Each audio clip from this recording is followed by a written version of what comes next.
Setelah insiden penyerangan, Fury membawa Presiden menuju ke rumah sakit. Di sepanjang jalan dia memperingatkan agar Presiden tidak boleh mempercayai James Rhodes karena dia adalah Skrull yang menyamar. Fury kemudian berjaga di depan pintu ruangan, dia bersiap jika ada musuh yang hendak mengancam nyawa Presiden. Bersamaan dengan itu, kabar Telos yang menyelamatkan Presiden kemudian viral dan diberitakan di televisi. Di sisi lain, terlihat grafik dan pasukannya yang pulang kembali ke markas mereka. Semua agen dikumpulkan dengan grafik sebagai pemimpin yang mengevaluasi rencana Perang Dunia Ketiga yang sudah mereka persiapkan. Di sini terdapat selisih paham antara grafik dengan Pagan. Grafik menyalahkan bawahannya itu karena dia gagal mencuri semacam DNA guna menambah kekuatan grafik. Dan jika DNA itu sudah dia dapatkan, maka dia dapat dengan mudah memenangkan peperangan yang baru saja terjadi. Sementara Pagan sendiri membantah karena dia tidak yakin bahwa pemimpinnya itu bisa mengalahkan pasukan Presiden.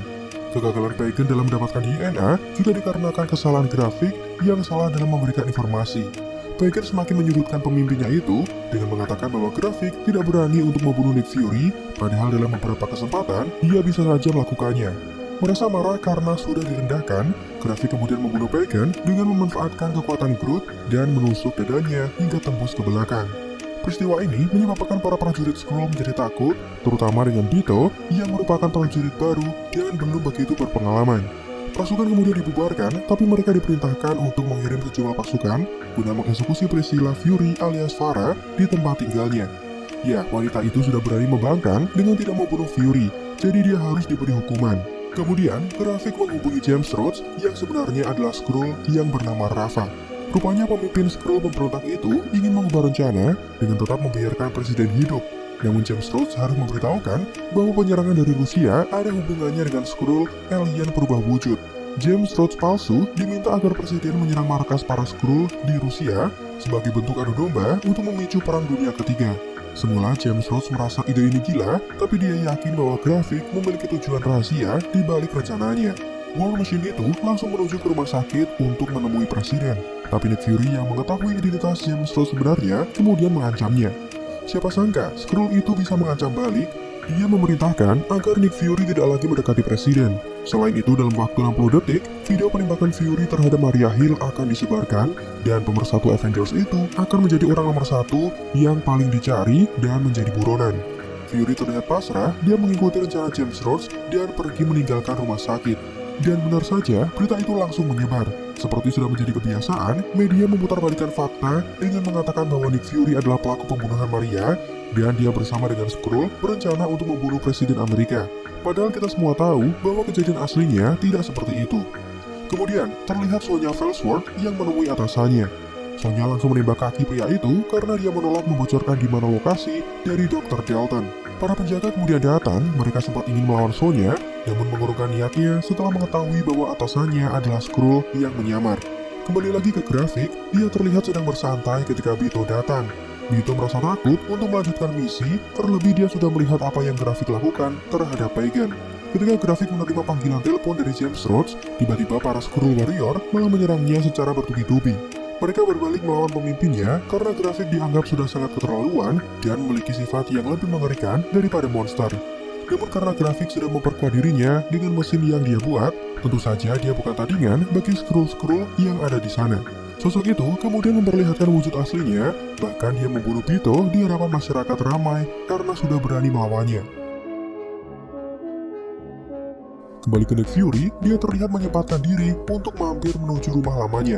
Lokasi ini adalah lokasi yang sama, tempat dia mengikat janji dengan para Skrull bertahun-tahun sebelumnya.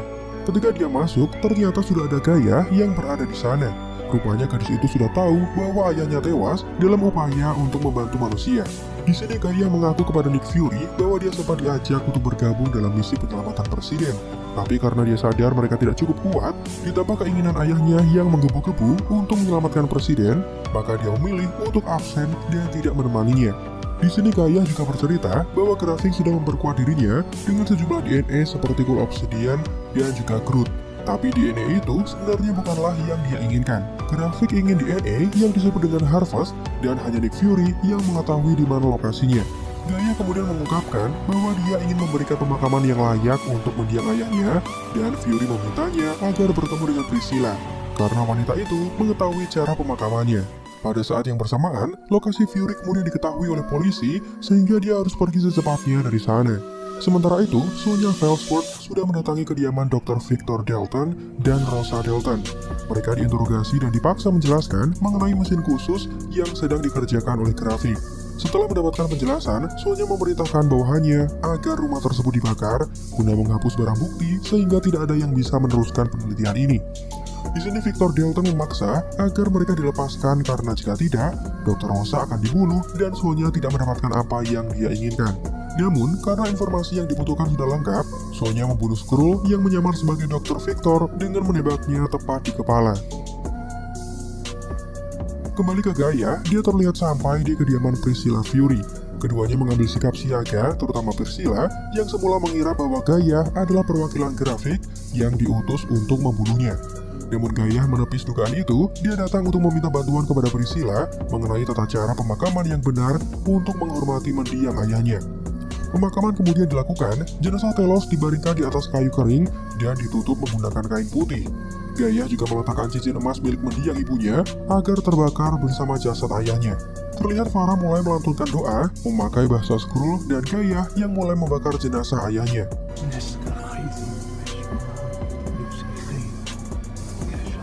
Sementara itu, James Rhodes memulai rencananya. Dia membocorkan bahwa Rusia sudah bekerjasama dengan Skrull dalam penyerangan beberapa waktu lalu. Dia juga mendapatkan lokasi tempat Skrull bersembunyi, dan James Rhodes meminta agar Presiden segera membumi hanguskannya. Tentunya Presiden terkejut dengan statement tersebut, karena lokasi itu masih menjadi bagian dari wilayah Rusia, dan jika Amerika berani menyerang, maka sama saja dengan memancing Perang Dunia Ketiga. Meski begitu, Skrull itu tetap meyakinkan Presiden bahwa Perang Dunia Ketiga masih lebih baik daripada kepunahan manusia akibat invasi Skrull yang sekarang sudah tersebar dan ada di mana-mana. Pada saat yang sama, Grafik terlihat menghubungi Nick Fury. Rupanya dia ingin mengadakan penawaran.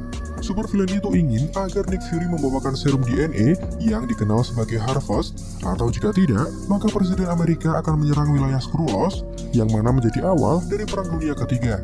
Sementara jika Fury mau menyerahkannya, maka serangan itu bisa dibatalkan dan dunia tidak jadi berperang. Siapa sangka, di sini Fury menyetujui permintaan itu. Dia menaiki pesawat pribadi yang dikemudikan oleh pria bernama Rick Mason, sosok yang sama yang sempat membantu Natasha dalam usaha pelariannya. Serupa dengan yang dia kerjakan untuk Natasha, Rick Mason memfasilitasi alat transportasi juga dokumen identitas yang sudah dipalsukan untuk mengamankan Nick Fury yang sedang dalam pelarian. Sementara itu, setelah selesai memakamkan ayahnya, Gaia kembali ke rumah Priscilla. Dia menanyakan alasan kenapa wanita itu diburu pasukan Grafik. Dan Priscilla kemudian menjawab, semua itu karena tindakannya yang lebih memilih Nick Fury dan tidak ingin menyakitinya.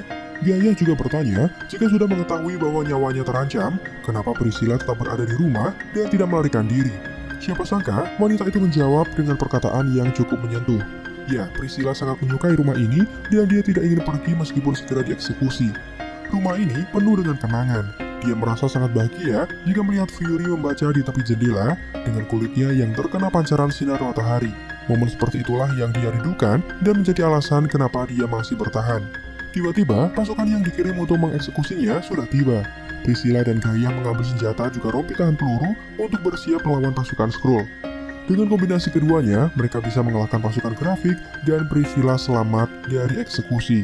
Di tempat lain, terlihat seorang pria tua yang baru saja sampai di dalam bandara Finlandia. Pria itu rupanya adalah Nick Fury yang memakai topeng fotostatik guna menyembunyikan identitas aslinya. Dia kemudian bertemu dengan Sonya dan mereka menuju ke suatu tempat. Di tengah jalan, Sonya sempat mengabarkan bahwa dirinya yang memberitahukan lokasi di mana Skrull bersembunyi kepada Kolonel James Rhodes. Dia menganggap Amerika dan Inggris adalah sekutu, jadi tidak ada salahnya jika dia membantu. Fury kemudian menjelaskan bahwa James Rhodes sejatinya adalah Skrull yang sedang menyamar. Jadi sosok itu pasti memiliki rencana tertentu di balik lokasi persembunyian yang diminta dari Sonya. Sementara Sonya yang tidak tahu merasa terkejut dan sadar bahwa Skrull sudah menyusup sampai ke dalam sistem pemerintahan. Tentunya, semua yang dilakukan oleh James Rhodes berhubungan dengan negosiasi yang sempat dikatakan oleh Grafik. Dia ingin mendapatkan DNA Harvest, atau jika tidak, Amerika akan menyerang pangkalan Skrull di Rusia, dan terjadilah Perang Dunia Ketiga. Sonya juga menanyakan perihal apa itu Harvest. Jadi, Harvest ini adalah DNA dari para Avengers yang dikumpulkan ketika mereka sedang dalam pertempuran. Tanpa diketahui oleh siapapun, Nick Fury membentuk tim khusus yang ahli dalam menyamar. Mereka diminta untuk membersihkan darah atau sumber DNA apapun dari para Avengers karena takut akan disalahgunakan orang yang tidak bertanggung jawab. DNA dari para Avengers itulah yang kemudian disebut sebagai Harvest, dan orang yang memimpin tim khusus tersebut tidak lain adalah Graphic yang sekarang sedang dihadapi oleh Nick Fury. Pada akhirnya, mereka menuju ke sebuah makam di mana terdapat batu nisan bertuliskan Nick Fury. Inilah lokasi di mana Nick Fury menyembunyikan DNA para Avengers, dan Finlandia dipilih karena menjadi lokasi favorit dari Priscilla ketika mereka bulan madu bersama. Sonya juga bertanya kenapa Fury tidak melibatkan teman-teman supernya agar mereka membantu mengalahkan Graphic. Tapi Fury merasa bahwa ini adalah masalah personalnya. Manusia tidak boleh mengandalkan pahlawan super secara terus-menerus dan berharap untuk diselamatkan. Selagi Fury bisa menyelesaikan masalahnya sendiri, maka dia akan melakukannya. Sonya akhirnya juga menyadari bahwa Nick Fury memiliki istri seorang Skrull. Fakta ini membuka matanya bahwa tidak semua Skrull jahat dan ingin menginvasi dunia. Sebagian dari mereka adalah sosok yang baik dan bisa dipercaya. Nick Fury berencana memberikan DNA itu kepada Graphic, tapi dia masuk ke dalam sebuah bangunan dan memakai sejumlah atribut seperti jubah dan penutup mata. Ini menandakan bahwa dia sudah siap kembali menjadi Nick Fury seperti sedia kala, sosok yang selalu siap untuk bertugas.